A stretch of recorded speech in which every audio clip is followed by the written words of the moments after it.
جاہل جو مسجد سے دور پڑا ہوا ہے، اس کو تو مسجد کی کیا ضرورت ہے، مسجد میں کیا کام ہے، مسجد کے امام کی کیا اہمیت ہے اسے معلوم ہی نہیں، وہ اپنے بیٹے کو کون پڑھائے گا؟ جب آپ کے پاس وافر پیسہ تھا، آپ بڑے بزنس مین تھے، اس کے باوجود آپ اپنے بیٹے کو نہیں پڑھا سکے، نہیں پڑھائے ہیں، عالم حافظ یا مولوی نہیں پڑھائے ہیں، تو دوسرا غریب آدمی کیوں پڑھائے گا؟ بولے گا کہ میں مسجد میں چھوڑ کر اپنے بچے کو کیا کروں؟ اور ہم مسجدوں سے ہمارے علاقے کے لوگ دور ہوتے ہیں، مدرسہ یہاں لگائے ہیں، آپ بولیے کبھی آپ کے دل میں یہ بات آئی کہ میرے بیٹے کو میں مدرسے میں شامل کروں، مدرسے میں داخل کروں، اس سے فیض اٹھاؤں؟ ہم نہیں سوچتے، ہم نہیں چاہتے کہ ہم عالم بنیں، ہمارا یہاں کا رہنے والا یہ نہیں چاہتا کہ میرا بیٹا حافظ بنے، اسے تمنا ہی نہیں کہ میرا بیٹا مسجد کو آباد کرے۔ جب ہمیں ایسی تمنا ہی نہیں، جب ہمارے اندر ایسی بھاونائیں نہیں ہیں، تو پھر ہمارا بیٹا روڈ چھاپ نہیں تو کیا بنے گا؟ جیسے ہم ہیں ویسا وہی بنے گا۔ ہمارا آج کا ہمارے علاقے کا رونا سب سے بڑا یہ ہے کہ ہمارے پاس بچے پڑھتے نہیں، ماں باپ پڑھاتے نہیں۔ اگر ہم دوڑ رہے ہیں تو اسی انگلش میڈیم کی طرف، اسی دنیا کی طرف، جبکہ ہم یہ دیکھ رہے ہیں بچہ SSC پڑھ لیا پھر اس کے بعد منڈی ڈھکیل رہا ہے، انگلش میڈیم پڑھ لیا، وہی روڈ پہ کام کر رہا ہے، چکن سینٹر پہ کام کر رہا ہے، ہوٹل میں کام کر رہا ہے، کاؤنٹر پہ بیٹھا ہوا ہے، پانی سپلائی کر رہا ہے، یا کسی پان شاپ پہ کام کر رہا ہے، یہی بزنس ہم سب کر رہے ہیں۔ اور یہ انگلش میڈیم پڑھنے کی لعنت یہ ہو گئی، اس کو اتنا بڑا یہ ہو گیا کہ نہ وہ قرآن پڑھ سکا، نہ نماز پڑھ سکتا ہے، نہ وضو کر سکتا ہے، نہ صحیح طور پر اسلامی زندگی کو جان سکتا ہے، بلکہ وہ اسلام بیزار ہے، کبھی مسجد کی طرف آتا بھی نہیں۔ کم از کم ہم اگر اس کو قرآن پڑھا دیتے اور وہ کام کرتا تو صحیح تھا، قرآن سے تو منسلک رہتا، رسول مسجد سے تو لگا ہوا رہتا، مسجد تو آباد رہتی، مگر نہ ہم اس کو مسجد کا رکھے، نہ ہم نے اس کو کسی عالم دین کا رکھا، بلکہ ہوتا یہ ہے کہ صاحب مولانا شہود عالم کے صاحب کے پاس آ گیا کہ لگا حضرت بڑی پریشانی ہے، گھر میں برکت نہیں ہے، پیسوں میں برکت نہیں ہے، بچے بالکل شریر ہو گئے ہیں، کام نہیں چل رہا ہے، دکان میں گراہک نہیں آ رہا ہے، حضرت کچھ تعویذ دے دیجیے۔ حضرت نے کہا مولانا اجی میاں تعویذ لٹکانے سے کہ گراہک آئے گا؟ تعویذ لٹکانے سے گراہک آتا ہے تو میرے مدرسے میں میں نے کئی تعویذ لکھ کے رکھے، پورے کتا بڑوں کا گراہک تو یہی ہونا چاہیے تھا، مگر لٹکانے سے گراہک نہیں آتا، پڑھنے سے گراہک آتا۔ چل بھائی تو یہ سورہ پڑھ، یہ وظیفہ پڑھ۔ حضرت میں قرآن نہیں پڑھا حضرت۔ اچھا ٹھیک ہے میں تجھے عربی میں لکھ کے دے دوں، پڑھ لے، لیکن حضرت عربی نہیں آتے، بولو تیلگو میں لکھ دیتا۔ قرآن کس میں لکھ رہا ہے؟ تیلگو میں لکھ کے پڑھ رہا ہے، انگلش میں لکھ کے پڑھ رہا ہے۔ کیا انگلش کا ورڈ قرآن کے الفاظ ادا کر سکتا ہے؟ کیا تیلگو کے جو بڑی تال ہے یہ کیا کبھی ہمارے قرآن کے مقاصد کو پورا کر سکتے ہیں؟ قرآن کے مخارج کو ادا کر سکتے ہیں؟ اور جب ایسا نہیں پڑھ سکتا، اور ایسا نہ انگلش میں پڑھا جا سکتا ہے صحیح طور پر، نہ تیلگو میں قرآن صحیح طور پر پڑھا جا سکتا ہے، جب قرآن صحیح نہیں پڑھا گیا تو فائدہ صحیح کہاں سے آئے؟ صحیح پڑھے گا تو صحیح فائدہ آتا۔ اے ایمان والو، ہم نے اس دنیا کی زندگی کو بہت کچھ سمجھ لیا، اور اسی دنیا کی زندگی میں ہم سمجھ رہے ہیں کہ یہیں پر ہماری کامیابی ہے۔ اگر اللہ تبارک و تعالیٰ کو انسان پسند ہے تو اس نے اس انسان کو زمین پہ کیوں بھیجا؟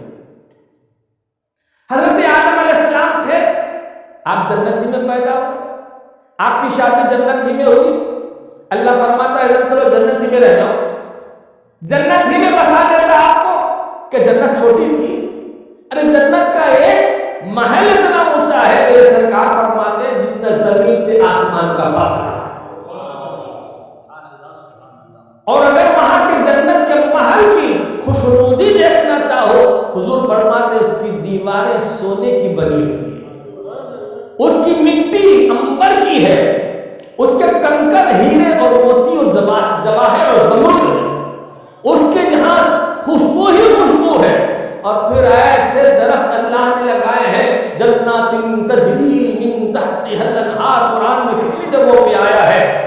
ایسے باغ ہیں کہ ان باغوں میں جو ہے وہ درخت اتنے پھیلے ہیں کہ وہ زمین کو گھیرے ہوئے ہیں اور اس کے نیچے سے پانی بہہ رہا ہے۔ کیا منظر کشی کی ہے نا! اتنا خوبصورت تو دنیا میں کوئی علاقہ بھی نہیں ہوگا۔ کشمیر بھی جاؤ تو نہیں دیکھے گا، کہیں دنیا کے کسی بھی علاقے میں جاؤ ایسی جیسے کہ اللہ نے فرمایا کہ درخت وہ ایسا پھیلا ہوا ہے کہ اس کی جڑیں زمین کے اندر ہیں اور اس کی ڈالیاں جھک کر زمین کو گھیرے ہوئے ہیں اور اس کو چھوتا ہوا پانی جا رہا ہے، پانی اس کو چھوتا چھوتا جا رہا ہے۔ اور وہ پانی بھی کیسا ہے؟ دودھ سے زیادہ سفید اور شہد سے زیادہ میٹھا اور مشک سے زیادہ خوشبودار۔ پیو تو ایک مرتبہ کبھی پیاس بھی نہ ہو۔ پھل بھی ایسے نرالے ہیں، یہاں تو تم کو محنت کر کے کھانا ہے۔ چکن کھانا ہے تو صاحب بھرے دنیا میں دن بھر جا کے محنت کریں گے، پھر شام میں جا کے دکان سے چکن خریدیں گے، گھر لائیں گے، پکائیں گے، تب کہیں جا کر آپ کھائیں گے۔ اور پھر وہاں کا عالم یہ ہے کہ اللہ تبارک و تعالیٰ فرما رہا ہے اُتُوا بِهِ مُتَشَابِهًا، کہ تم کو بار بار ایک جیسا پھل، تم ادھر بیٹھو اور ارادہ کر لو کہ مجھے سیب کھانا ہے، جا کر توڑنا نہیں ہے، سیب خود ٹوٹے گا، اپنی جگہ سے ٹوٹا اور تمہارے پاس چلا آیا اور تمہارے ہاتھ میں آ گیا، تم نے اسے کھا لیا، بہت مزہ آیا، بہت مزہ آیا، ارے بڑا مزیدار سیب تھا، اور ایک سیب کھاؤں گا۔ جو ہی آپ نے سنا، جو ہی آپ نے سوچا، اور ایک سیب ٹوٹا، پھر وہاں سے چلا تمہارے پاس آیا، تم نے اس کو کھایا، کہا ارے وہ پہلے والا زیادہ مزیدار تھا یا یہ زیادہ مزیدار ہے؟ ایک مرتبہ جو مزہ آیا پھر وہ مزہ دوسری بار نہیں آئے گا، بلکہ اس مزے میں اور مزہ بڑھتا چلا جائے گا، اس کے اندر لذت بڑھتی چلی جاتی ہے۔ کیا وہاں کمی تھی اللہ کے پاس جنت میں میووں کی؟ نہ زمین کی کمی تھی، نہ اس کا ایک ایک محل جب اتنا بڑا ہے، ایک ایک طبقے کا عالم کیا ہوگا۔ سرکار فرماتے ہیں کہ جنت کے 7 طبقات ہیں، سب سے نچلے طبقے میں رہنے والا، اپنے اوپر حصے میں رہنے والے، اپنے اوپر کی منزل میں رہنے والوں کو جانتے ہو کیسے دیکھے گا؟ ایسے دیکھے گا جیسے زمین والے ستاروں کو دیکھتے ہیں، اتنی اونچے ہوں گے۔ پھر وہ وہاں والا اپنے اوپر والے کو ایسے ہی دیکھے گا، وہ وہاں والا اپنے اوپر والے کو ایسا ہی دیکھے گا۔ یہ 7 طبقات ہیں اور 7 کے ساتھ اللہ تبارک و تعالیٰ نے ایسے ایک سے ایک نرالے بھرے ہیں، ایسے ایسے پیدا فرمائے ہیں۔ اس کے پاس نعمتوں کی کمی کیا ہے؟ اگر اللہ چاہتا تو حضرت آدم علیہ السلام کو وہی رکھ دیتا کہ آدم یہیں پر رہو، یہیں پر تمہاری اولاد ہو،